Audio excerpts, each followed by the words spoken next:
Hey, welcome back, beauties. And today is another BEEuty Talk video.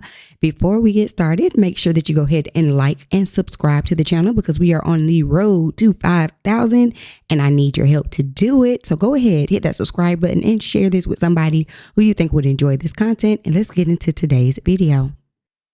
So Georgia legislators want state to trim cosmetologists' licensing requirements. So there are 3 Georgia state representatives who have introduced a bill this session that would, if enacted into law, lessen the regulatory requirements for niche beauty services, including blow-dry styling, eyebrow threading, and makeup artistry.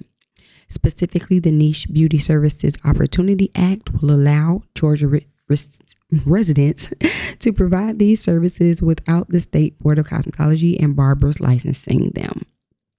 The state representative, David Jenkins, who sponsors the bill, said this week that this bill would remove barriers to entrepreneurship without unnecessary bureaucracy in the way.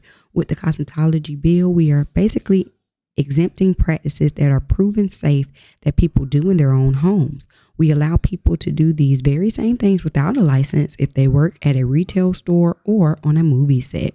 This will allow someone to work. The biggest barrier to this is tuition to pay a cosmetology school. But more importantly, there are more than 1,000 hours of education to do, which is one of the biggest barriers to someone on the lower income spectrum trying to make ends meet.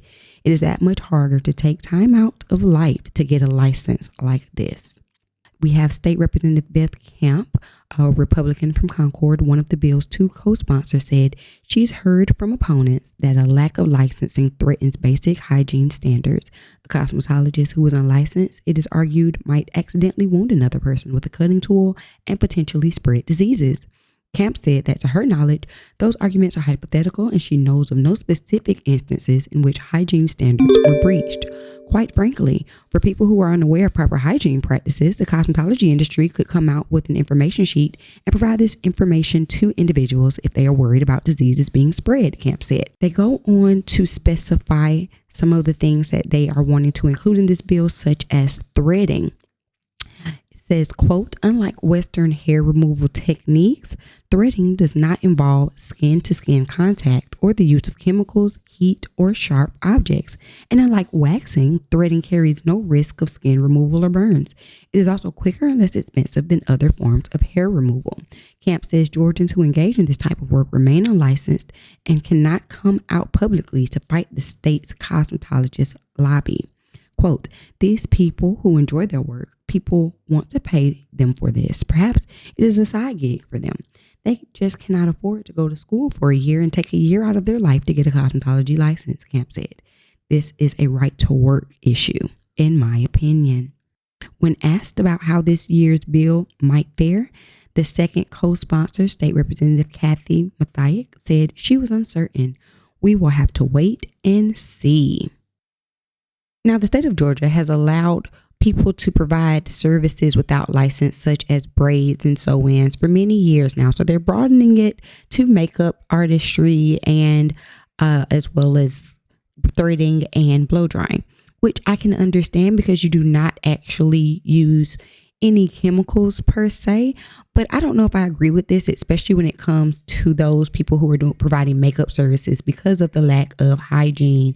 And there are no kind of like regulations to make sure that people are doing it in a hygienic way, especially coming right off of COVID. I understand not wanting to create a barrier for those people who are trying to work in the industry.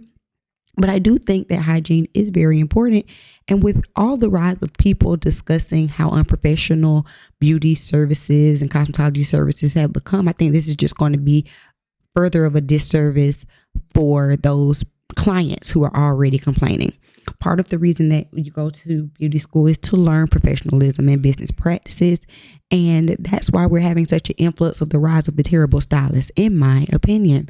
But I want to hear your opinion. Sound off down in the comments and tell me, if you are a beauty professional, how do you feel about the state of Georgia restricting some of the requirements for licensing? And if you think that will come to other states as well. If you're a client, do you care if these services are performed in a salon or in someone's home?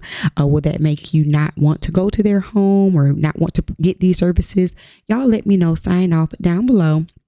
I'm super excited to hear you all's opinions, and join me next week for another beauty talk video. Don't forget to subscribe, and I'll see y'all next time. Peace.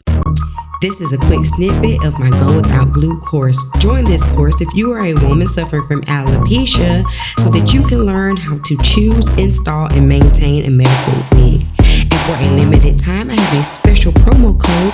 Enter promo code INTRO to receive $50 off of this course.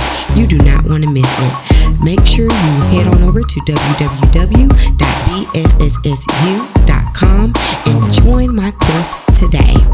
To everyone else, don't forget to follow me on all socials, links in the D box. I'll see y'all in the next video. Peace.